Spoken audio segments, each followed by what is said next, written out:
I mean, yeah, quite obviously the media plan has to shift. I mean, as it stands at the moment, my understanding is it's a very static document. You know, it's put together at the beginning of a month. It might leave some space for an upweight according to who they like best or their best lunches that they've had, you know, for the previous 2 weeks. Although of course that would be inappropriate. And you know, therefore it just doesn't contain the right kind of information. You know, it shows things to a client that they need to see, that makes the client trust, you could say, in the agency, trust in the pricing that they're getting, trust that they're showing them innovation. You know, the media plan will always have to do those things, but it doesn't, again, to my understanding, before Marco cuts in and tells me I'm making it all up, doesn't leave room for data costs. As it stands, quite obviously that needs to be the case. It probably doesn't account for competition on inventory, you know, that people need to buy. So you can't just have a line item that says ad X, another one that says you know, orange ad market, or another one that says you know, other sources. It has to be something that's fluid. It has to be something you work with the client on. You have to set expectations at the beginning of the month and find out what information they want to see. But the plan itself, the theory of the document, has to still exist legitimately, of course. Brandon, from your experience as both a premium publisher and an ad network, do you see both elements going through RTB eventually? Well, I mean, we haven't really talked about publisher yet, and that's important. And I saw a tweet earlier, someone talked about, you know, in this space, if we keep driving it down, the publishers will stop producing high quality content. So publishers still have to protect that as their core business is to create high quality content and to give that end user a good experience. So if we keep driving that down into RTB, and I know the RTB paradigm and all that, but it's just not going to work. So publishers need to be incentivized. So selling that in a direct and a premium level is probably more the way forward. You're looking at integrations, partnerships, AOL, Devil, Microsoft Filmstrip, stuff like that. So, you know, that's really important, I think, from the media planner side. They need to be, you know, look at that holistically as an approach to what's best and tell that story across from the awareness down to the DR. The trading desk will be a piece of that. The networks will be a piece of that. But ultimately, you have to look at the whole approach and what you're doing for the brand. It also brings in offline, brings in everything. It's not just the publisher, but it's kind of the whole ecosystem of the advertising. So Martin, you execute both DR and brand activity through Infectious on exchanges. What's your take? I think most of digital will move to being platform traders simply because it's an easy way to transact. I mean, we can get a campaign up and running in 5 minutes on a particular website that we want to buy on.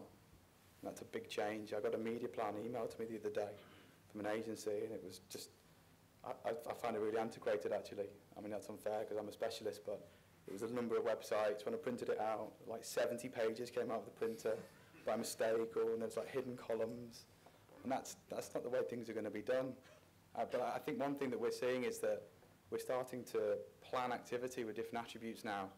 The website was a good starting point, and it was what you had to understand an audience. Now you might plan a campaign on a particular browser, you might plan it on a third-party data set, and we try out loads of different things. So there's definitely a much more fluid way of doing things now. The definition of an ad network is not doing retargeting, but they use retargeting as a strategy. What? Is there a trading desk there? No, it's just a tactic. But the point is, the centralisation of retargeting is something that strategically makes more sense. If you look at search, why have all the clients, you know, got all their affiliates to only bid up to a certain CPC or not bid at all on certain keywords and all that kind of stuff? They have organised the competition that is sort of representing them in such a way that the brand terms prevail at the top, they don't bid up the pricing, and then the affiliates are lower down the chain. It's exactly the same with retargeting. We shouldn't have, on behalf of our clients, 5 or 6 people all bidding the price up in the same inventory. So the centralisation of that retargeting, for that reason, is important. Secondly, in terms of privacy, and no one knows for sure, obviously, but there are practices of using client data on different clients from a network perspective that we don't know if that's happening or not. So most people will say it's not happening, but the fact is it could be happening, and no one knows whether that's true or not. So it's for the client's perspective, especially when they're going to start having to do audits on cookies on their sites and all that kind of stuff. It's if you believe in the relationship of the client and the agency and then trusting us, then at least they know that we're controlling that data from a central point. So that's another important thing. So whether or not you agree with centralisation and retargeting, we do. The point is, it's not about trying to kill off ad networks per se. It's really about saying, bring something new to the table, bring some new business that we can't get ourselves through our own client data, and then that's fine. That's the conversation we're having. So it's not as black as white as saying we're not, you know, agencies that aren't going to work with ad networks. They've just got to come with something other than retargeting. I think Steve, go for it. Does the panel think that the number of middlemen that are involved in the display world is actually really adding value to the market? When we look at the really successful businesses, there have been far less middlemen involved. So if we take Google, we take Facebook, the middlemen have been cut out. What sort of companies are we talking about? I think in terms of some of the technology companies that are operating in the adding value to the display world, does the panel think there are too many? I mean, I think there are a number of companies that are product features at the moment that are running as businesses and will probably end up being product features of bigger businesses in the next 12 to 18 months. I think now, you know, it's a little bit more cutthroat. You know, if you're not adding value, and it's quite clear to see if you are, then you've got a big problem, basically. So that might cut down the vendors that have not really ever added any value in the past. I think if you were talking to some extent about the understanding of how to use different platforms, you know, whether it be to leverage your display, your data, whether to combine the two, whether to go cross-platform, how to liaise with the stuff that demand partners are using. Yeah, there's probably too many middlemen, but I think they still play a vital role because the vast majority of clients who now sell advertising on their sites probably wouldn't do it. That inventory wouldn't be available, and that's probably some of the best inventory that's around if these guys weren't there showing these guys how to do it. But yeah, I mean, look, as a compromise, there probably are too many, yeah. So unfortunately, we do have to end it there. We can take the discussion on to the bar later on. Thank you very much.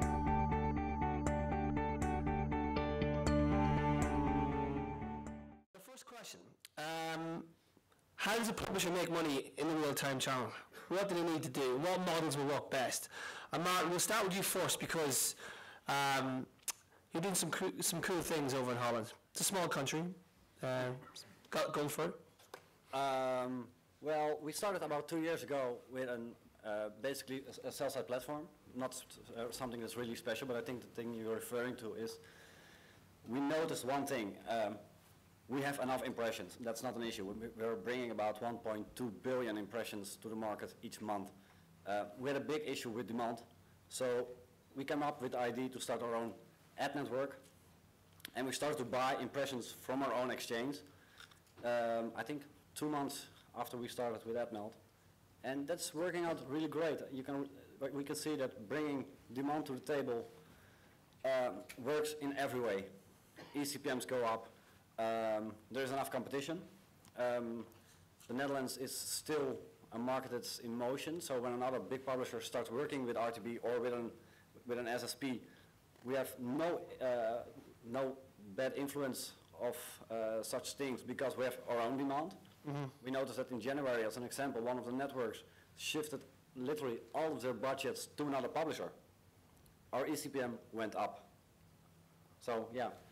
So it was all your inventory in real time on the platform? I think somewhere like last year, because we're working on both sides, and we have a very strange situation.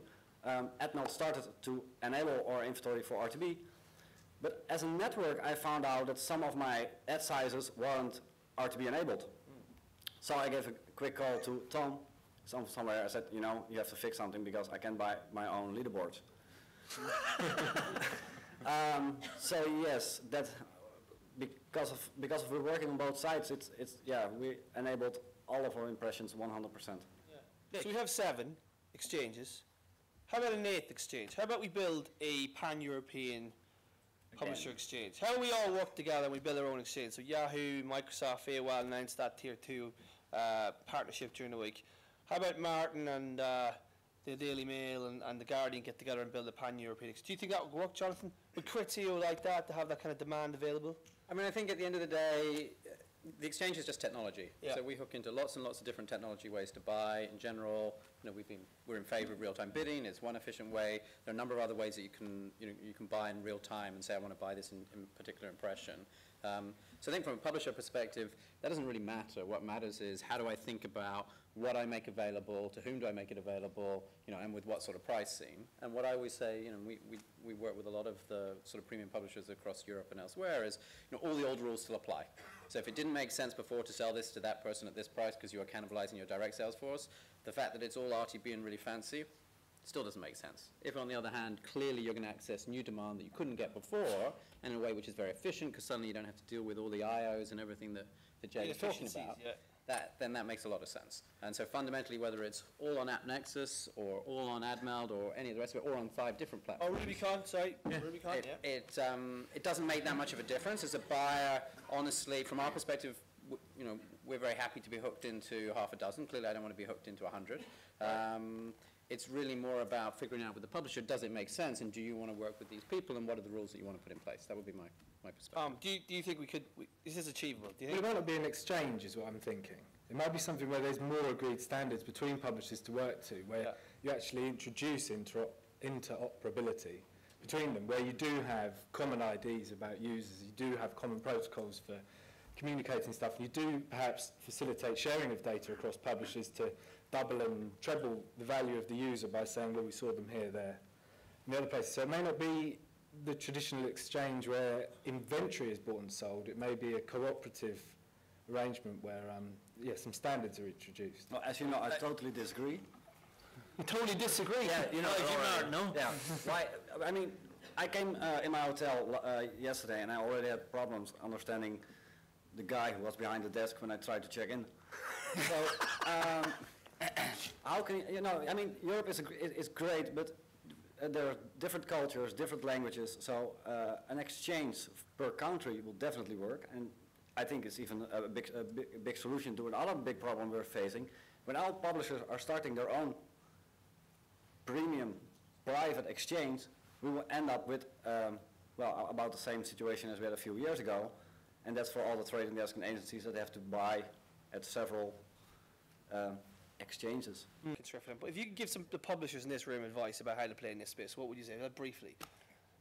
Briefly, I'd say work with experts such as AdMeld and Rubicon. Their consultation will be absolutely invaluable in you embracing the space, and just don't be scared.